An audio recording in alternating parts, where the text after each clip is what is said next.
Ito ang aking pangako, pag-ibig na di maglalaho.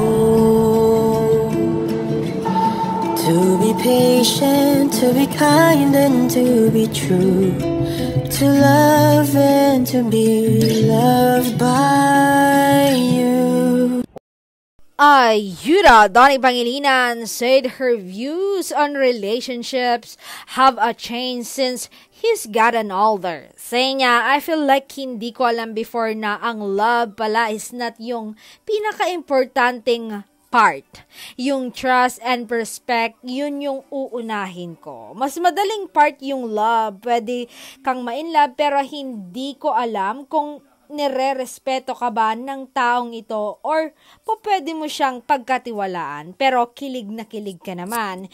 Pero nung nakilala ko si Belle, doon ko natutunan ang lahat ng ito na sa pagmamahal ay napakamahalaga ang respect and trust.